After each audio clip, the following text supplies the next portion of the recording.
Shalom Sobat JRC, senang sekali bisa berjumpa kembali dalam JRC Online Service hari ini. JRC adalah komunitas bagi setiap anak muda yang merindukan perjumpaan pribadi dengan Tuhan melalui pujian dan pemberitaan firman Tuhan yang alkitabiah. Kiranya melalui puji-pujian dan firman Tuhan yang kita nikmati setiap minggunya, memberikan rest bagi jiwa kita yang restless. Nah, dalam momen spesial ini ada dua info yang perlu kita perhatikan. Yang pertama, gereja akan mengadakan sakramen perjamuan kudus pada Minggu 6 Juni pukul 8 secara live streaming di YouTube channel GKT3. Bagi rekan-rekan yang sudah dibaptis dan berada di Malang, bisa mengambil elemen perjamuan kudus itu di kantor gereja sampai pada hari Rabu 2 Juni. Jam kantor buka jam 8 sampai jam 3 sore.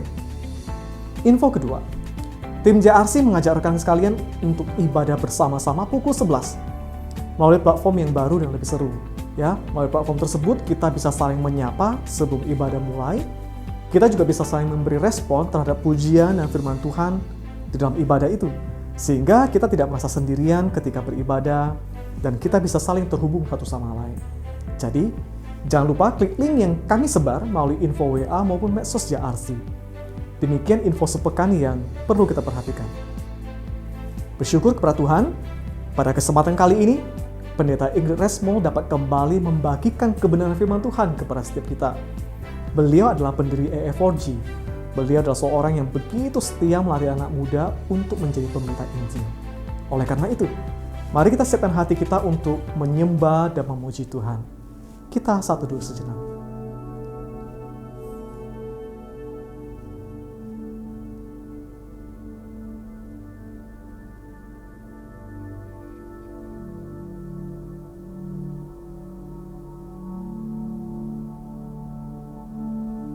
Dengan iman kita mengakui bahwa pertolongan kita datangnya dari Tuhan yang menjadikan langit dan bumi.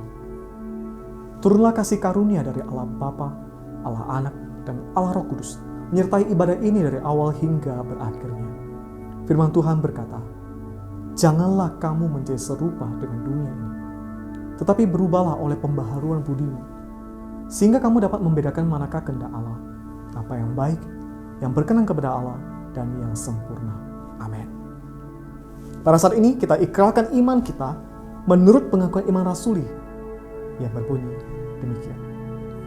Aku percaya kepada Allah, Bapa yang Maha Kuasa, Khalik langit dan bumi, dan kepada Yesus Kristus Anak yang tunggal Tuhan kita, yang dikandung dari Roh Kudus, lahir dari anak darah Maria, yang menderita sengsara di bawah pemerintahan Pontius Pilatus, disalibkan, mati, dan dikuburkan, turun ke dalam kerajaan maut.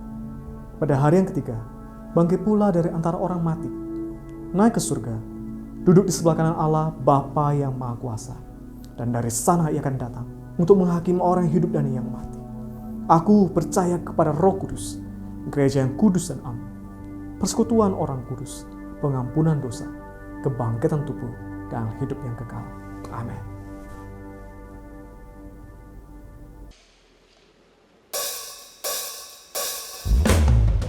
Pujian dan kemuliaan, hormat dan kuasa hanya bagi Dia, Raja yang mulia.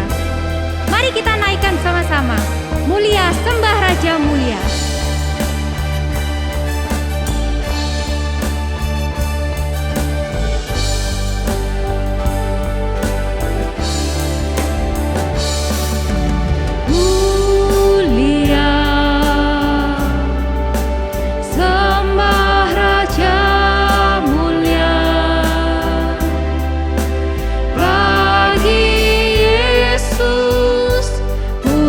Hormat dan ku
Kita hidup hari ini bukan karena kekuatan dan kemampuan kita sendiri, tapi karena Yesus Kristus Tuhan tinggal di dalam kita.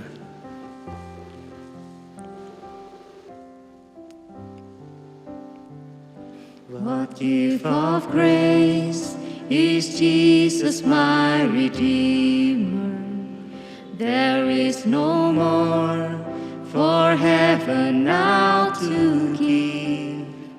He is my joy, my righteousness and freedom, my steadfast love, my deep and boundless peace.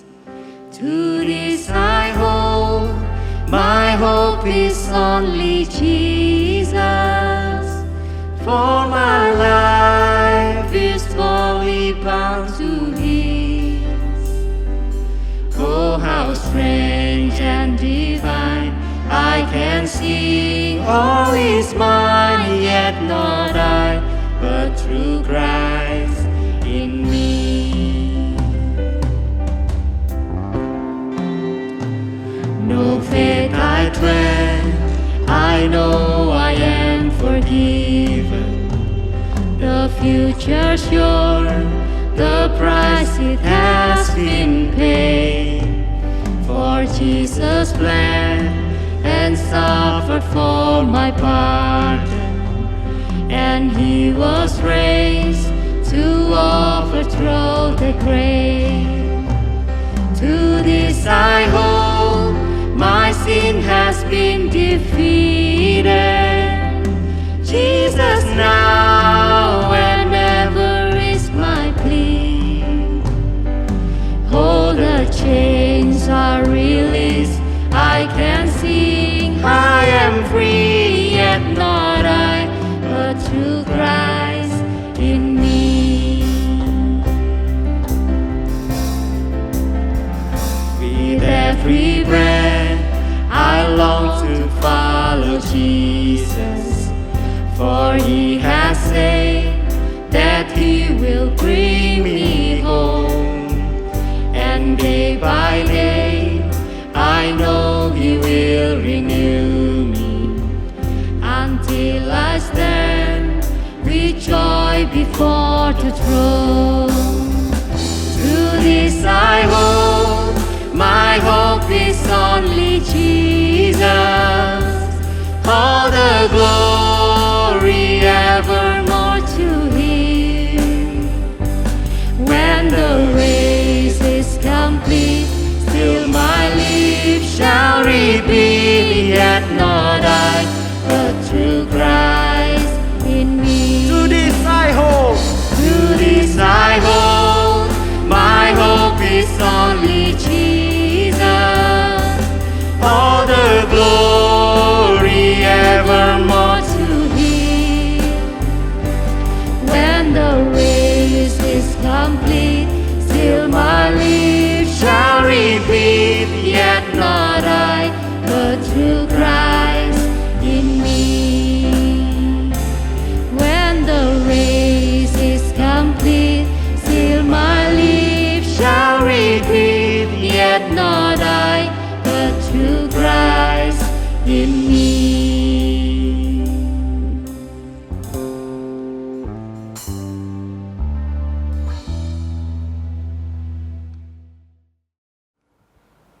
Shalom sahabat JRC, jumpa lagi di dalam ibadah minggu kali ini. Mari kita berdoa sebelum kita merenungkan firman Tuhan. Kita berdoa. Bapa di surga, di dalam nama Tuhan Yesus, kami bersyukur untuk pemeliharaan Tuhan yang ajaib dalam hidup kami. Terima kasih untuk anugerah demi anugerah yang Engkau limpahkan dalam hidup kami, sehingga hari ini kami masih boleh datang beribadah kepada Tuhan. Kami sadar bahwa dalam banyak hal kami seringkali menyakiti hati Tuhan, menyakiti hati sesama kami. Maka sebelum kami datang duduk diam di kaki Tuhan untuk mendengarkan Engkau berbicara bagi kami melalui firman-Mu, kami mohon Engkau menguduskan, menyucikan, mengampuni kami, melayakan kami, sehingga kami boleh memahami firman-Mu dengan jelas, kami boleh diberikan kemampuan untuk menerjemahkan firman Tuhan itu dan melakukannya dalam kehidupan kami hari lepas hari. Berkati dan pakai hamba-Mu yang sederhana dan terbatas ini, tapi kiranya Roh Kudus yang tidak terbatas menolong kami untuk mengerti akan firman-Mu. Kami siap diberkati oleh firman Tuhan, di dalam nama Tuhan Yesus kami sudah berdoa dan mengucap syukur. Amin. Saudara-saudara yang dikasihi oleh Tuhan, sebelum kita masuk ke dalam pembahasan firman Tuhan kali ini, saya ingin memberikan sedikit tips bagaimana menikmati ibadah online. Ini sebenarnya juga baru saya temukan beberapa waktu belakangan ini dan sungguh menjadi berkat di dalam menikmati dan mengikuti setiap ibadah online. Memang ketika kita mengikuti ibadah online, seperti ada pepatah dalam dunia bisnis, dunia perdagangan bahwa pembeli adalah raja. Maka dalam ibadah online sebenarnya jemaat online adalah raja. Artinya begini maksudnya teman-teman, bahwa ketika kita mengikuti ibadah online sebenarnya kita bisa menentukan kapan kita akan stop, kita akan pause, atau kapan kita akan skip, dan seterusnya. Itu terserah kita aja. Bahkan mungkin kita mau skip bagian-bagian tertentu dalam ibadah itu bisa aja, karena memang itu semua di dalam genggaman kita. Tapi yuk mari kita gunakan benefit atau keuntungan ini sebenarnya untuk menolong kita berpartisipasi secara aktif dan interaktif di dalam ibadah-ibadah online kita, sehingga kita tidak hanya sekadar menjadi penonton, tetapi kita sungguh-sungguh terlibat aktif, diberkati dan menikmati setiap ibadah online. Contohnya seperti apa?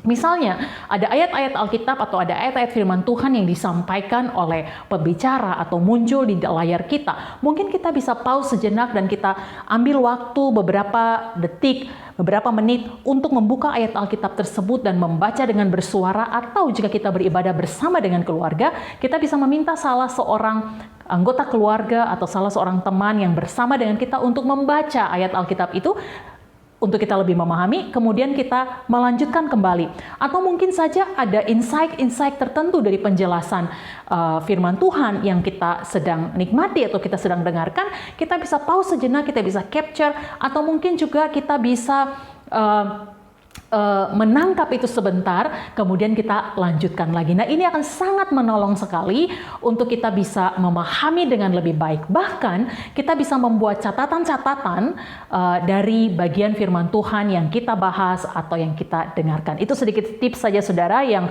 saya sendiri merasa bahwa itu sangat menolong, sehingga kita tidak hanya menjadi penonton ibadah online, tapi kita adalah partisipan. Kita adalah orang-orang yang terlibat, involved di dalam setiap ibadah kita, walaupun secara online. Baik, saudara-saudara dikasih oleh Tuhan, hari ini kita akan membahas sebuah tema yang menarik, yaitu masih di dalam seri Impact. Mungkin saja bagian saya ini adalah bagian terakhir dari seri Impact yang beberapa waktu terakhir ini dibahas di dalam ibadah JRC.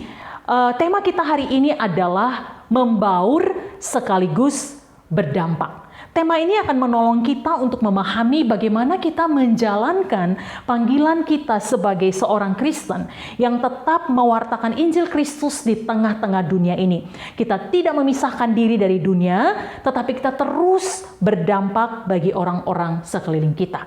Nah, saudara-saudara yang dikasihi oleh Tuhan, sejak zaman Perjanjian Lama, umat Allah dipanggil untuk menjalani sebuah kehidupan yang berbeda atau lain ya daripada bangsa-bangsa sekeliling mereka. Kita bisa baca dalam kitab Imamat pasal 18 ya. Bahkan dilanjutkan di dalam Perjanjian Baru, Tuhan Yesus juga berbicara tentang hal yang sama. Di dalam Matius pasal 6 ayat yang ke-8, Tuhan Yesus memperingatkan bahwa janganlah kamu menjadi sama seperti mereka. Mereka itu mewakili orang-orang yang tidak mengenal Allah. Bahkan juga Rasul Paulus berbicara tentang jangan menjadi serupa dengan dunia ini. Dalam Roma 12 ayat 2 kita akan melihat bagian ini lebih detail dalam pembahasan firman Tuhan ini. Nah, saudara-saudara, memang ini adalah sebuah panggilan Kristiani sebagai murid Kristus yang radikal, tetapi sekaligus menjadi paradoksal dalam kehidupan Kristen kita. Bagaimana mungkin kita dapat hidup kudus di tengah-tengah dunia yang berdosa? Bagaimana mungkin kita hidup di dunia tetapi tidak menjadi duniawi? Bagaimana kita hidup dalam hidup yang fana, yang sementara, ibarat sebagai seorang musafir di dalam dunia ini, tetapi kita boleh memberikan dampak bagi kekekalan. Bagaimana menjalani sebuah hidup yang rohani dan bukan duniawi. Kemudian saudara-saudara, muncul dua ekstrim di sini. Ada orang yang berkata begini, karena dunia ini sudah berdosa, kulturnya, ya budayanya maksudnya, orang-orangnya, produk-produknya adalah semua berdosa, maka untuk mempertahankan hidup murni, hidup kudus, kita harus melarikan diri atau eskapisme ya. Kita harus melarikan diri menjadi asketis, kita bertapa, kita menyendiri, supaya kita tidak tercemar, supaya kita tetap hidup murni, kudus. Jangan deh campur-campur sama dunia yang berdosa. Ya. Nah ini kita akan jatuh ke dalam satu cara hidup yang pada akhirnya kita tidak menjalankan panggilan kita untuk menjadi berkat bagi dunia, di mana Tuhan menempatkan kita di sana untuk jadi berkat. Tetapi juga ekstrim yang lain berkata, ya udahlah kita meleburkan diri aja, kita konformisme, kita berkompromi aja, nggak apa-apa. Ya loh memang kita ada di dunia kok.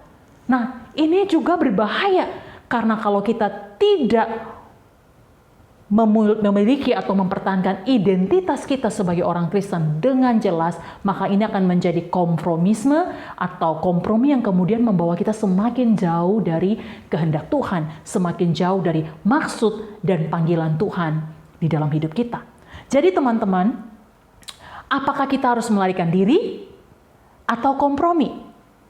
Ataukah ada alternatif lain di mana kita hidup di tengah-tengah dunia, berbaur di dalamnya, tapi kita tetap hidup selaras dan sejalan dengan Injil Kristus.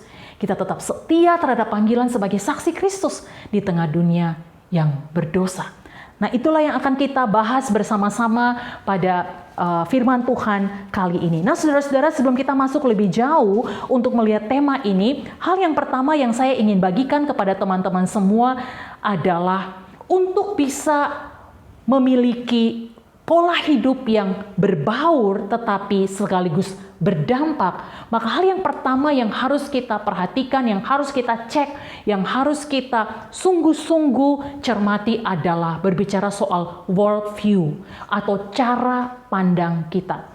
World view atau pandangan dunia sebenarnya adalah perspektif atau pandangan kita terhadap dunia ini. Hal ini berbicara tentang perspektif kita, cara pandang kita tentang kehidupan ini. Nah, pandangan dunia atau world view ini adalah sebuah saringan sebenarnya yang membantu kita memahami pengalaman-pengalaman dan kenyataan-kenyataan yang ada di sekeliling kita. Nah sebenarnya teman-teman, world view kita atau cara pandang dunia kita ini terbentuk dari berbagai sumber. Cara kita memaknai kehidupan ini sangat dipengaruhi oleh keluarga, sangat dipengaruhi oleh pendidikan, sangat dipengaruhi oleh teman-teman, sangat dipengaruhi oleh pengalaman, sangat dipengaruhi oleh komunitas, bahkan dalam dunia digital ini sangat dipengaruhi oleh media, oleh digital. Nah saudara-saudara, segala sesuatu yang kita jumpai dalam perjalanan hidup kita itu sangat mempengaruhi cara pandang dunia kita atau world view kita. Nah kita tidak mungkin berfungsi dengan baik tanpa memiliki world view, tanpa memiliki cara pandang kita. Karena ini akan menentukan kita menjalani hidup ini seperti apa, pilihan-pilihan yang kita ambil seperti apa, keputusan-keputusan yang kita buat bagaimana, tujuan hidup kita seperti apa. Itu sangat berkaitan erat dengan world view kita, dengan pandangan dunia kita atau cara pandang kita. Satu kalimat saya pernah membaca berkata bahwa mengenali world view atau pandangan dunia Anda berarti mengenali siapa diri Anda. Itu ibarat kacamata yang menolong Anda untuk melihat dengan jelas segala sesuatu di sekeliling Anda. Nah saudara-saudara, minggu lalu kacamata saya patah ya, sehingga hampir 1 hari atau 2 hari begitu sama sekali tidak bisa melihat segala sesuatu dengan jelas, ambyar begitu ya. Nah setelah diperbaiki baru dunia terasa lebih terang lagi. Nah kemudian saya menyadari bahwa ya betul ya, sebenarnya world view atau cara pandang kita terhadap dunia sekeliling kita itu menjadi seperti kacamata ya. Kacamata apa yang kita kenakan itu akan menolong kita untuk melihat dunia sekeliling kita. Dari sini kita melihat teman-teman bahwa penting sekali meletakkan cara pandang kita atau world view kita pada dasar dan frame yang tepat. Karena ini adalah filter. Sebagai orang percaya tidak ada dasar yang lebih kuat dan frame yang lebih jelas selain Alkitab yang adalah firman Allah. Cara pandang kita terhadap dunia dan kehidupan ini harus kembali kepada apa kata firman Allah. Apa kata Tuhan sendiri tentangnya. Jadi cara pandang kita atau worldview kita adalah Christian worldview, biblical worldview. Segala sesuatu kita letakkan dalam fondasi sumber yang jelas, yang benar, yaitu firman Allah. Walaupun mungkin saudara-saudara dalam perjalanan hidup kita akan menghadapi berbagai pertentangan, sanggahan, pergumulan, atau kebingungan dalam dua area. Apa yang kita tahu dan kita percaya atau yakini versus apa yang kita lihat atau yang kita hadapi. Nah, disinilah worldview kita, cara pandang kita, iman Kristiani kita diuji. Apakah sudah ada pada dasar yang kokoh, yang tak tergoncangkan? Atau hanya sebuah pengetahuan dan retorika yang teoretikal saja. Saudara-saudara yang dikasihi oleh Tuhan, inilah pentingnya memiliki Christian worldview atau biblical worldview. Nancy Pearcey berkata bahwa memiliki Christian worldview atau cara pandang Kristen berarti benar-benar yakin bahwa prinsip-prinsip Alkitabiah tidak hanya benar, tetapi juga bekerja lebih baik dalam kerikil dan kotoran dunia ini. Itu sebabnya saudara, ketika kita berbicara soal berbaur di tengah dunia, tetapi sekaligus berdampak, maka mari kita kembali kepada Alkitab. Apa kata firman Allah tentang dunia, pola hidup dunia ini, sehingga kita memiliki worldview yang tepat. Kita memiliki cara pandang yang tepat. Mengapa? Karena cara pandang kita mempengaruhi sikap kita. Nah, saudara-saudara, mari kita melihat bagaimana pola hidup dunia ini, dunia yang kita ada di dalamnya.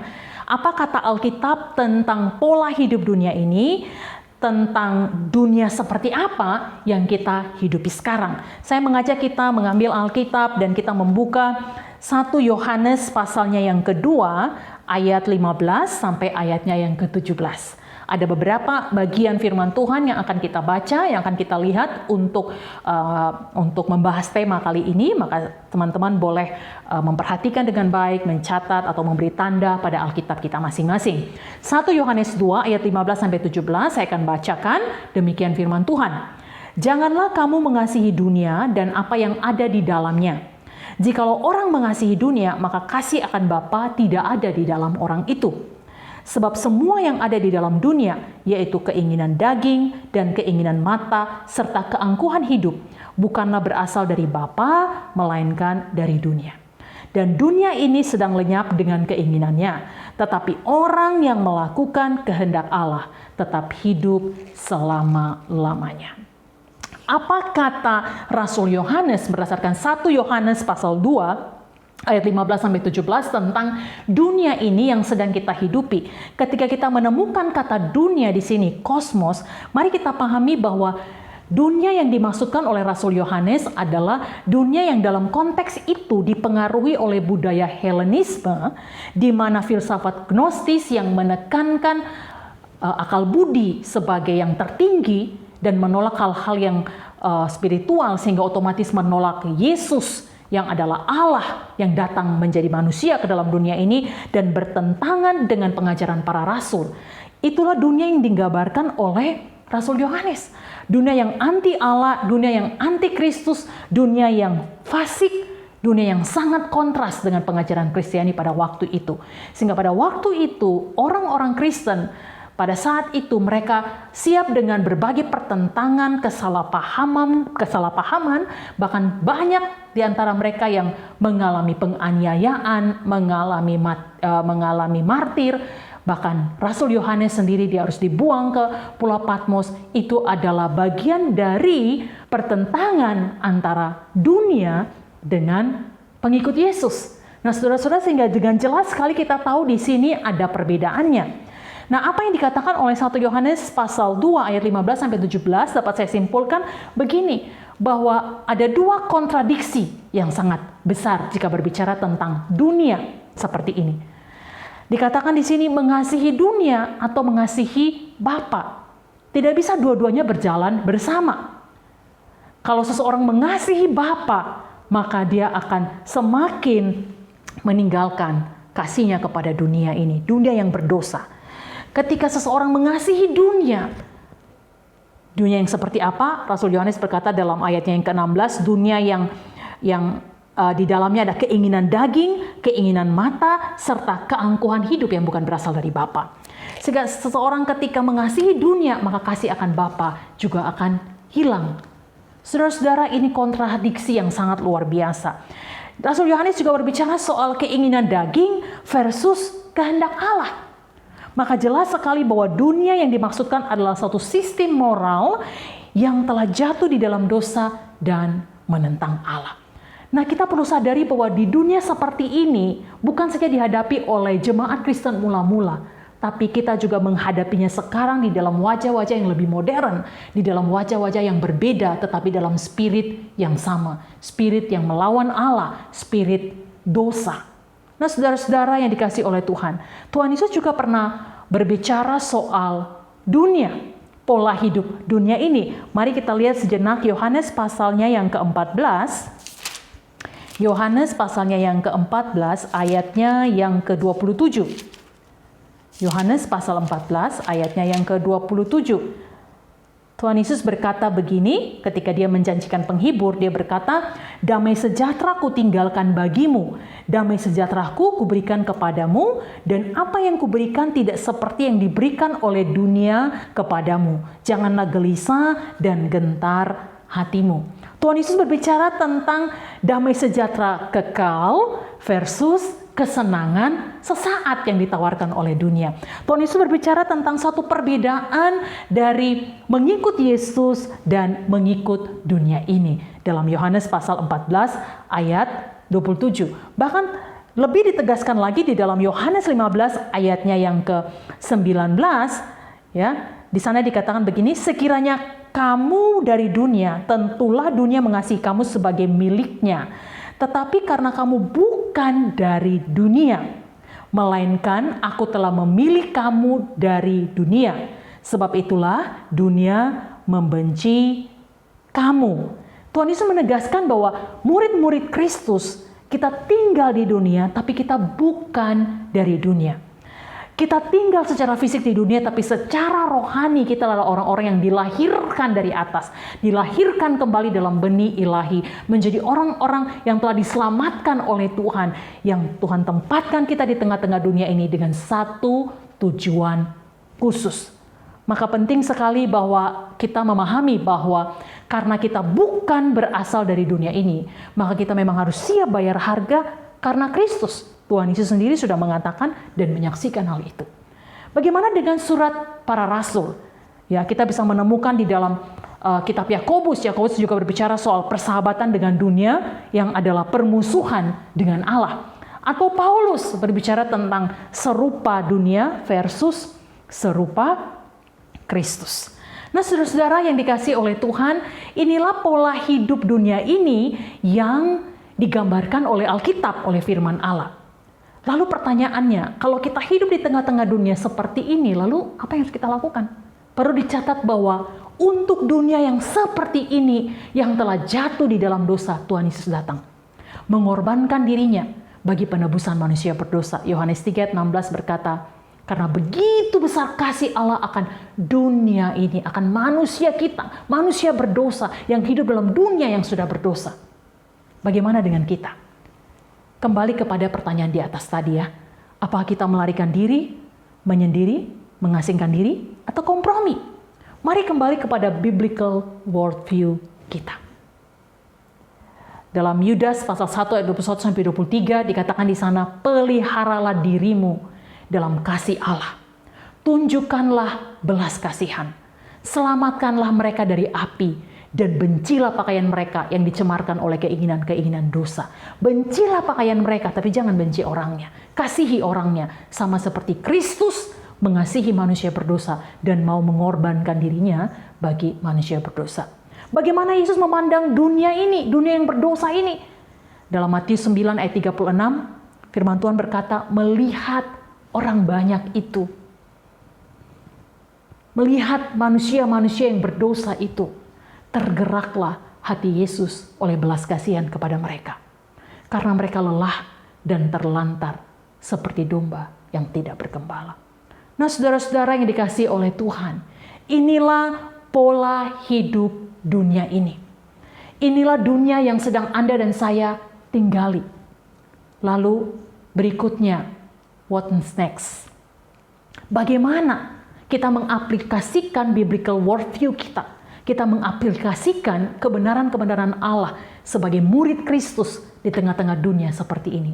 Kalau dunia punya pola hidup yang demikian, maka yang berikutnya adalah pola hidup kita. Mari kita lihat bagaimana seharusnya pola hidup kita. Saya telah mengatakan di depan bahwa cara pandang kita menentukan sikap kita.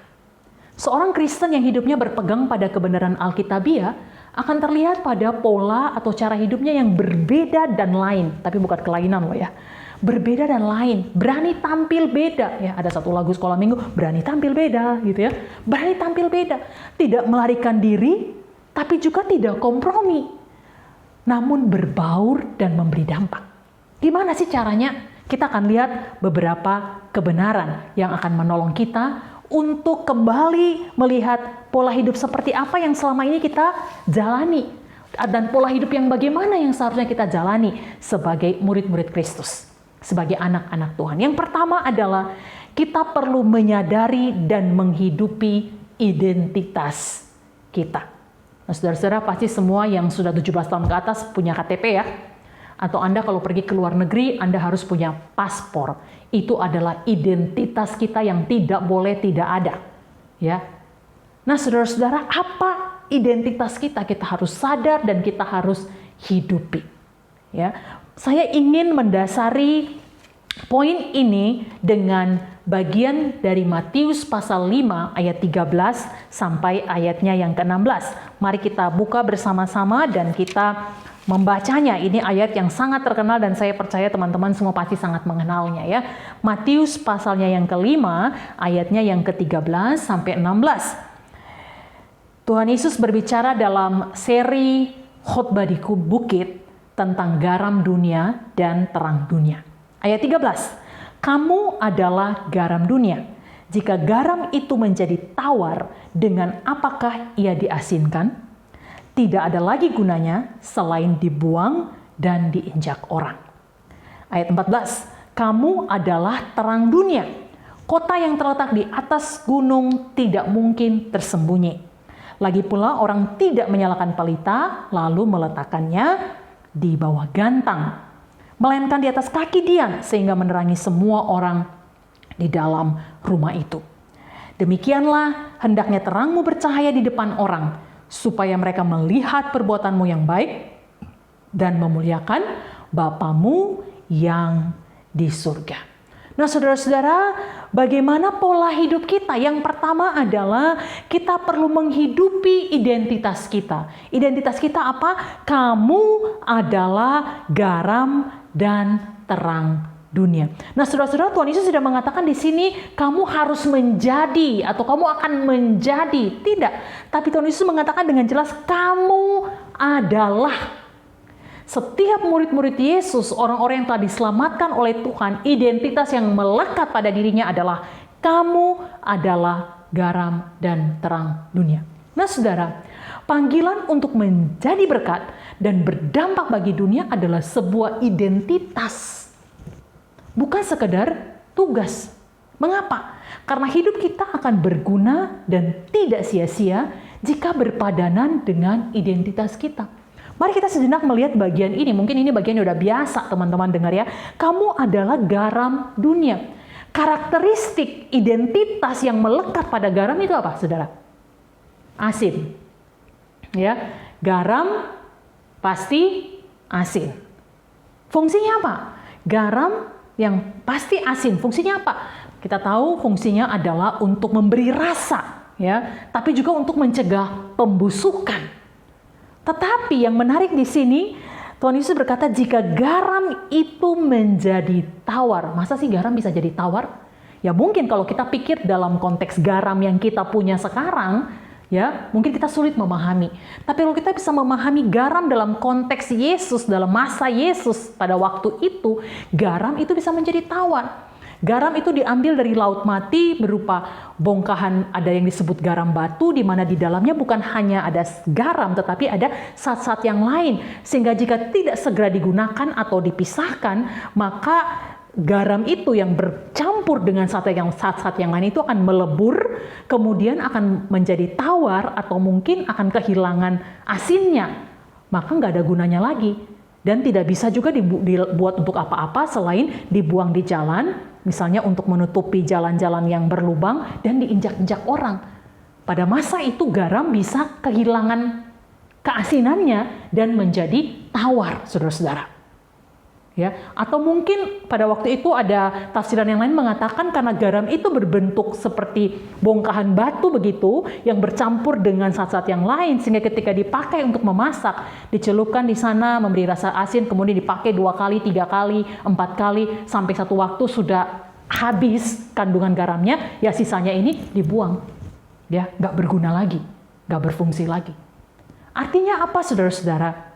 Ya, bahwa identitas atau karakteristik orang Kristen adalah seperti karakteristik garam yang adalah asin. Ya, maka kita orang Kristen, kamu adalah garam dunia.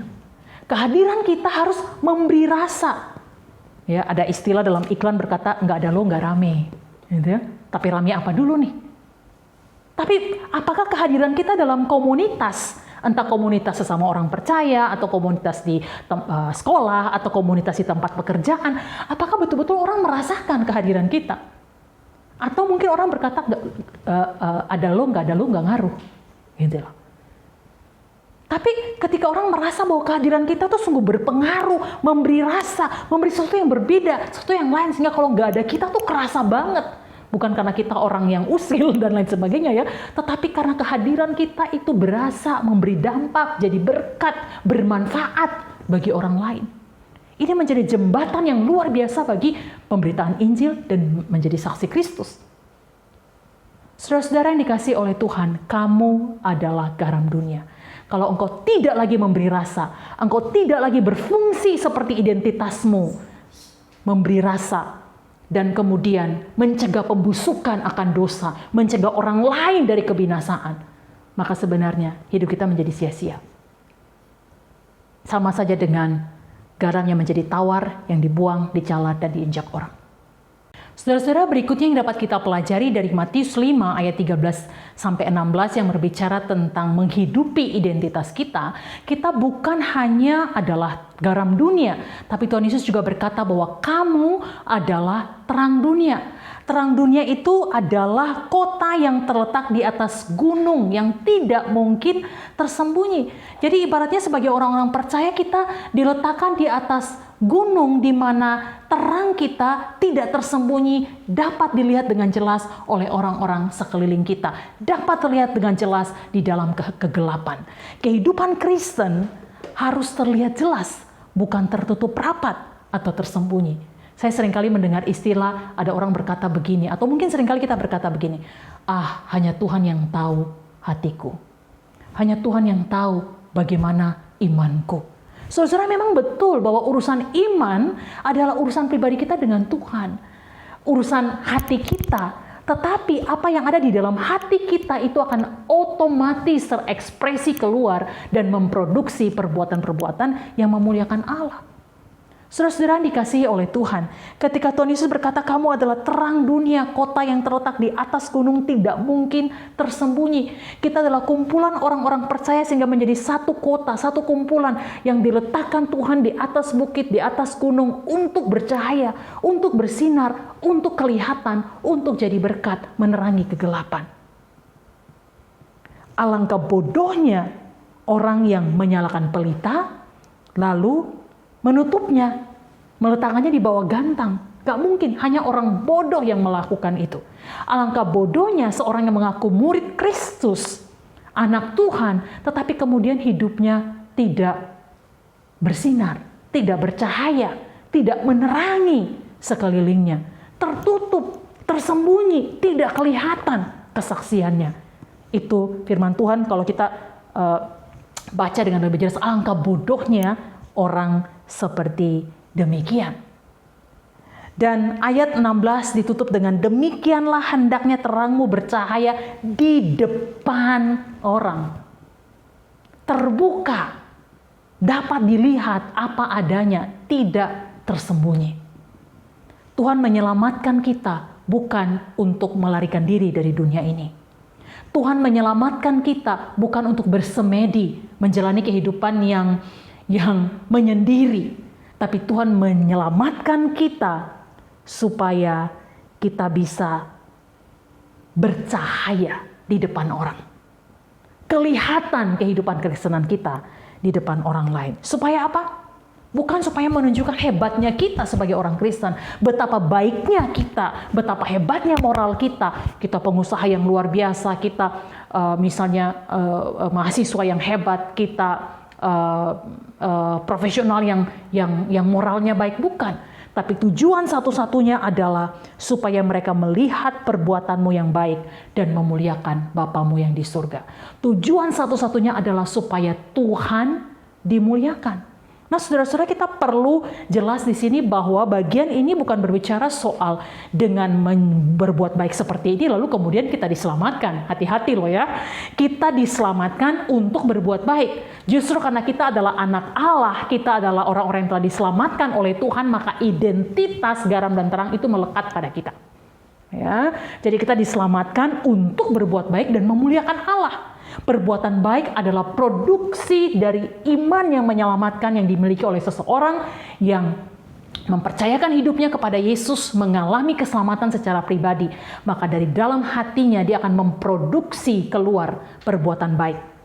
Jadi, kembali lagi saya ingin tegaskan, kita bukan berbuat baik untuk diselamatkan, tetapi kita diselamatkan untuk berbuat baik dan memuliakan Allah. Inilah identitas kita. Jadi saudara, yang pertama tadi adalah menyadari dan menghidupi identitas kita. Kamu adalah garam dan terang dunia.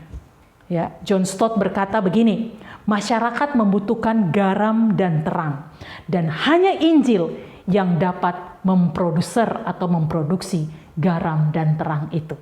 Hanya Injil yang dapat menghasilkan orang-orang yang bisa berfungsi sebagai garam dan terang dunia.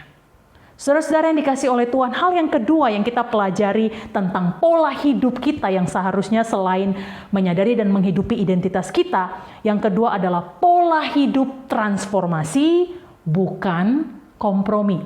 Pola hidup transformasi, bukan kompromi. Mari kita lihat Roma 12 ayatnya yang kedua. Ayat yang pertama dan kedua sebenarnya, tetapi saya akan membaca ayatnya yang kedua. Roma 12 ayatnya yang kedua.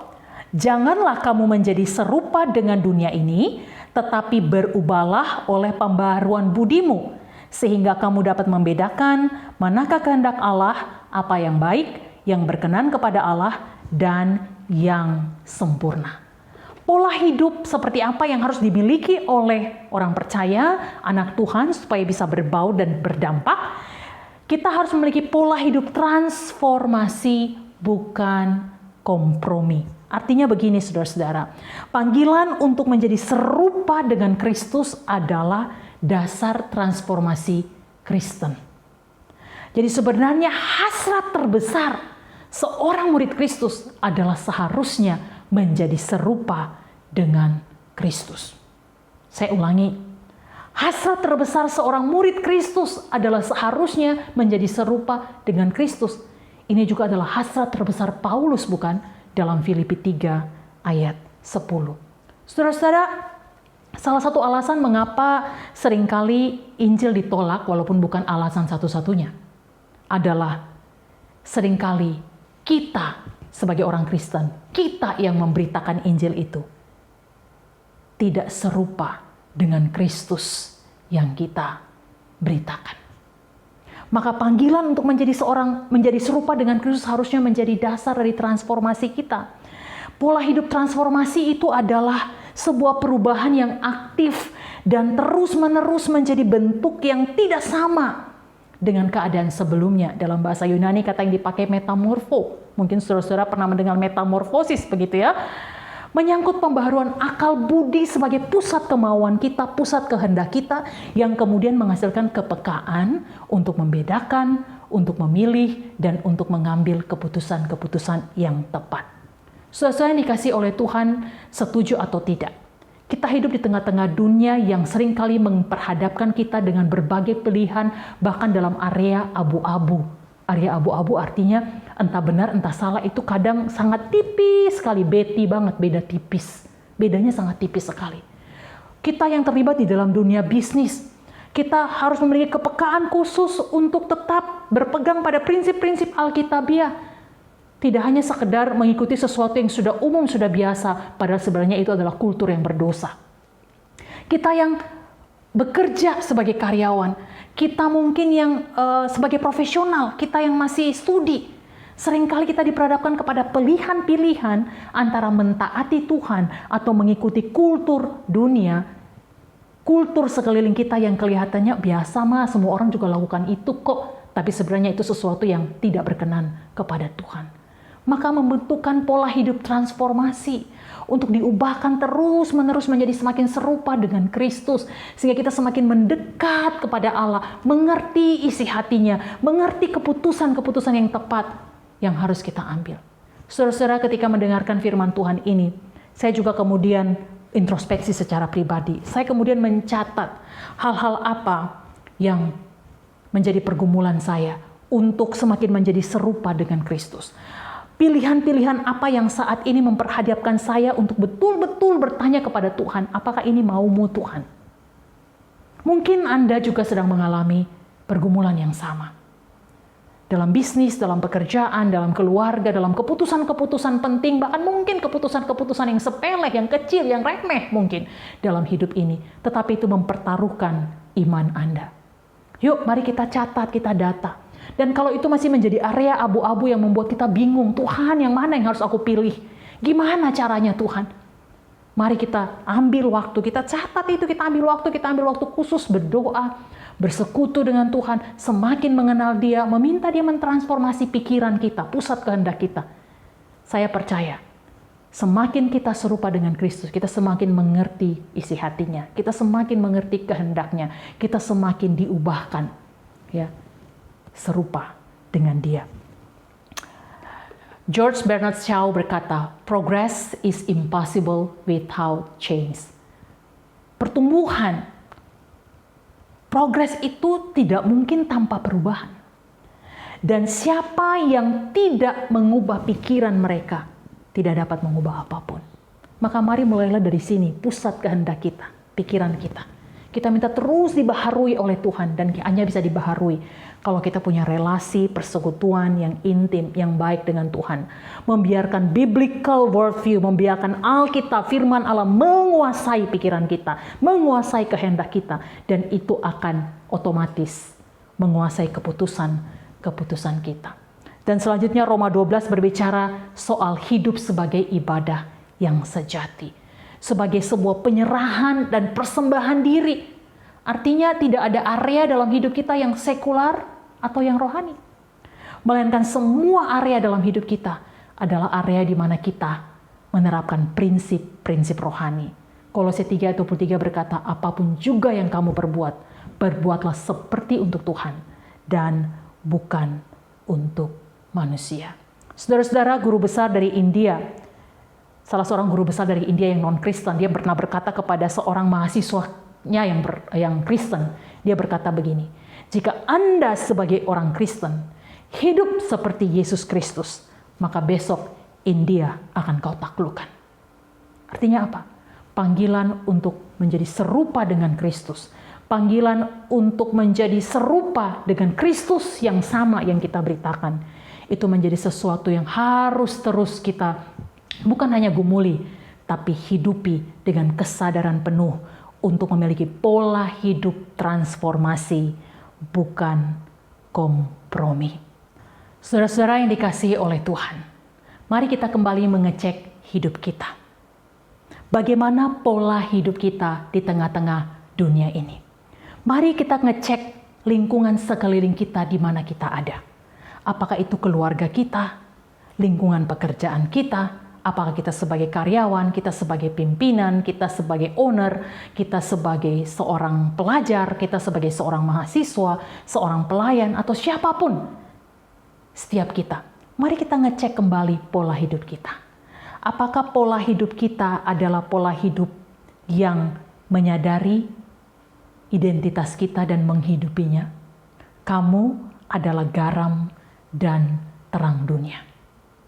Itulah identitas kita. Jika kita tidak memberi rasa, tidak mencegah pembusukan karena dosa, maka sebenarnya kita tidak berperan sesuai identitas kita. Kalau terang kita tutupi, kalau hidup kita tidak terlihat di depan orang lain, kalau hidup kita tersembunyi kehidupan kekristenan kita, maka sebenarnya kita tidak lagi berperan sesuai dengan identitas kita. Yang kedua, mari kita miliki pola hidup transformasi, bukan kompromi. Pada bagian ini saya ingin menantang teman-teman. Apakah ada area-area abu-abu dalam hidup kita di mana kita sulit untuk memilih, sulit untuk mengambil keputusan, apakah saya mau taat kepada Tuhan atau saya mau ikut arus dunia ini dalam hal apapun. Mari kita catat itu satu persatu dan kita datang kepada Tuhan. Kita minta Tuhan terus mentransformasi kehendak kita, pikiran kita, akal budi kita dengan firman Allah sehingga menolong kita untuk memilih. Dalam pelayanan saya di tengah anak-anak muda, seringkali banyak pertanyaan yang datang kepada saya begini, Kak, ini boleh nggak? Itu boleh nggak? Ini boleh nggak? Itu boleh nggak? Nah, saudara-saudara, mungkin kita juga diperhadapkan dengan banyak pertanyaan. Ini boleh nggak? Ya, apakah saya harus melakukan ini atau tidak? Banyak area abu-abu mungkin ya. Tetapi kita bisa mempertimbangkan apa yang dikatakan Paulus dalam 1 Korintus 10 ayat 23. Saya ingin membaca ini bagi kita sebagai aplikasi ya. 1 Korintus 10 ayat 23. Paulus berkata begini, segala sesuatu diperbolehkan benar, tetapi bukan segala sesuatu berguna. Segala sesuatu diperbolehkan benar, tetapi bukan segala sesuatu membangun. Nah, saudara-saudara, jadi pertanyaannya bukan apakah boleh atau tidak boleh. Kalau Alkitab sudah berkata bahwa itu berdosa dan itu tidak berdosa lebih mudah ya. Tapi bukankah ada banyak hal di dalam hidup kita yang abu-abu begitu ya, boleh nggak ya? Gitu ya. Tetapi kita pikirkan, apakah itu berguna membangun iman kita dan iman orang lain?